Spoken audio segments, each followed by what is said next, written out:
I came to you and never asked too much, wondering what you would say.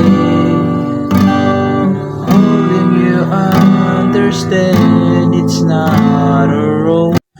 Hello mga ka-idol! So ngayon, meron ulit ako sa inyong ituturong napakagandang kanta, no? Yung title pala nito ay yung Having You Near Me by Air Supply, no? So napakaganda ng kanta na to mga ka-idol, no? Medyo may kadalian naman tong kanta na to. Isa lang piraso yung bar chords niya, isang piraso lang. So, yung strumming muna yung aking ituturo. So ganito lang siya, dalawang down lang. Ganyan lang yung strumming nyo. Palitan nyo na lang kung sakaling gusto nyong palitan, basta babagay lang doon sa kanyang kanta, no? Pag meron namang open close parenthesis, yung chords is down, down, up, up, down, down. Ganun yung gagawin nyo pag merong open close parenthesis yung chords, no? So punta na tayo doon sa kanyang verse. So yung verse niya mga ka-idol is F. Ayan yung F, ito siya, ibabar nyo dyan sa first fret. Tapos dito sa second fret, third string. Sa third fret ay fifth string tsaka fourth string. Ayan, F. Sunod is G. Yung G ito siya, first string, second string, tapos fourth string, ay fifth string to, sixth string naman to. And G. Tapos E minor. Yung E minor ito siya sa second fret. Second fret, ipitin nyo tong fifth string tsaka fourth string lang. Ayan, E minor, tapos sunod is A minor.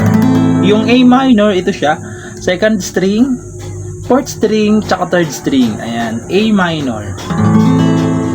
Gagawin nyo siya niyan 2 times. 2 times. Okay, 2 times nyo gagawin yung apat na yon. Pag nagawa nyo siya ng 2 times, babalik kayo ng F, tapos G.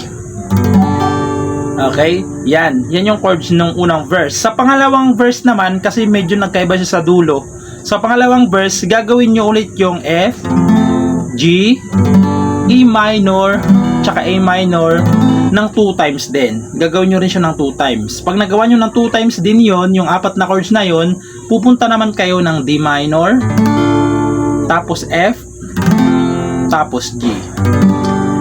Okay, so ganun siya. So kakantahan ko para mas maintindihan nyo. Mukha lang mahaba yung chords pero halos ano lang siya. Halos same lang lahat, no? So ganito siya pag kinantahan. I came to you and never asked too much, wondering what you would say, hoping you understand it's not a role I usually play. Tapos yung babalik ulit, don't speak too much and watch them go.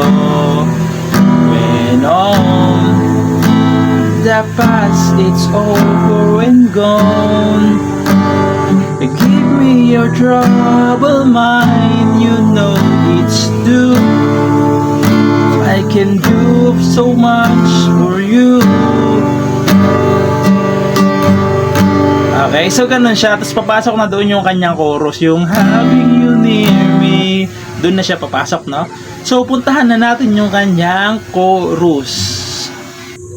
So yung chorus niya mga ka-idol is C. Ayan yung C. First, second string, fourth string, tsaka third string lang. Ayan yung C. Sunod is E minor. Ayan, E minor. Sunod is D minor. Yung D minor, ito siya, first string, third string, tsaka second string. Ayan, D minor. Tapos pupunta kayo ng A minor. Tapos pupunta kayo ng F. Tapos G. Gagawin nyo siya ng 2 times. Pag nagawa nyo ng 2 times, pupunta kayo ng C. Okay, C.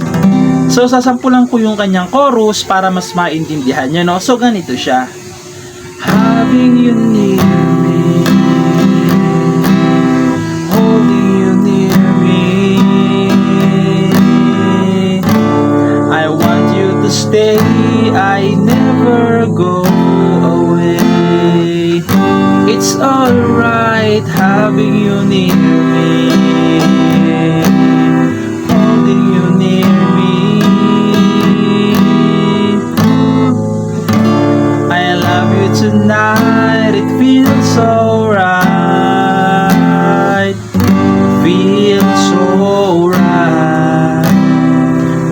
Pagkatapos noon mga ka-idol ay yung kanyang instrumental or ad-lib, no? So ituturo ko na rin yung chords niya para pagkatapos nun mag-a-adlib kasi kayo tapos papasok ulit yung second verse. So yung mga verse niya mga ka-idol is same lang lahat, no? Same lang yung mga verse 2, verse 1 hanggang sa mga verse niya. Pati yung chorus same lang. So yung ad-lib niya is ito. F, G, E minor, A minor, D minor, tapos G. Okay?